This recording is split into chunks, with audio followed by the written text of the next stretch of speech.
તો આજે મિત્રો હું તમને બતાવું કે શહેરની રજા અને ગામડાની મજા.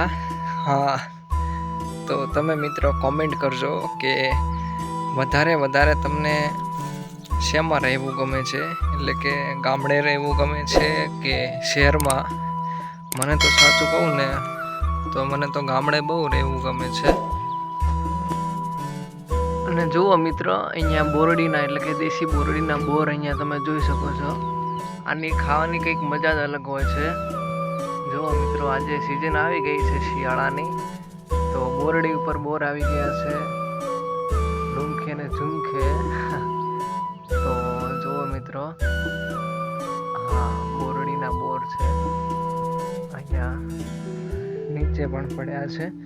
તમે પણ હું અહીંયા વીણીને બતાવું છું તમને. જો આ બોરડીના બોર આવે, જોઈ શકો છો મિત્રો, દેશી બોર. તો ફાઇનલી મિત્રો, હવે આગળ આપણે જઈ રહ્યા છીએ. આ બધા એરંડા જ વાયા છે, કારણ કે સિઝન જ એરંડાની છે.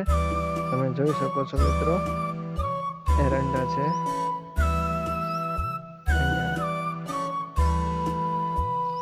તમે અહીંયા જોઈ શકો છો મિત્રો કે આ એરંડો પાકી ગયો છે, તો એને અહીંયાથી કાપવામાં આવે છે. અહીંયાથી કાપી પછી તેને કાપીને અહીંયા રાખવામાં આવે છે, આવી રીતે. જુઓ છો તમે, જો આવી રીતે ખેતરમાં કાપીને એટલે કે વાઢીને રાખવામાં આવે છે, અને પછી તેને એક જગ્યાએ એકઠા કરવામાં આવે છે. આ નજારો તમે જોઈ શકો છો મિત્રો, કે આ મારા ખેતરનો નજારો છે, તમે પણ જોઈ શકો છો. હા, ત્યાં પેલું સામે મશીન રાખવામાં આવ્યું છે પાણી નીકાળવા માટે. તમે જોઈ શકો છો, આ મશીન છે.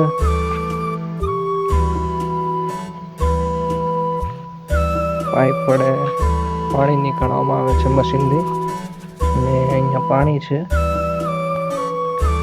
પાણી અંદરથી નીકાળવામાં આવે છે મશીન વડે. આ એક મશીન છે, અને બીજું આ પણ મશીન છે.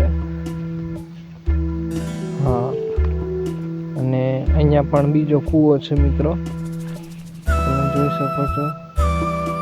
આમાંથી પાણી પણ પીવામાં આવે છે. જો આ ખેતરમાં વાવણી કરવાની બાકી છે, અહીંયા ખેતર ખેડીને રાખ્યું છે. હા, આ ખાટલો તમે જોઈ શકો છો મિત્રો, કે રાત્રે સુવા માટે આવે છે.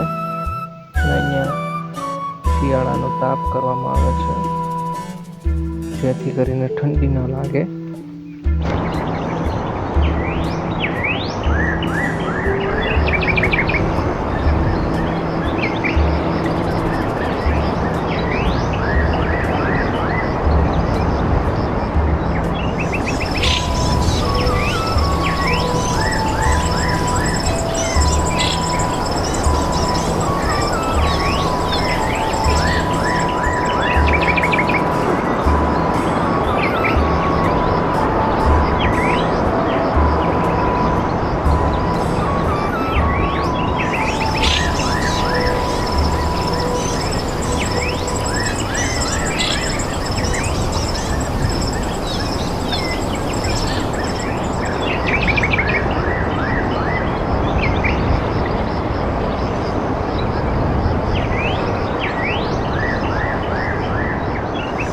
Thank you for watching video.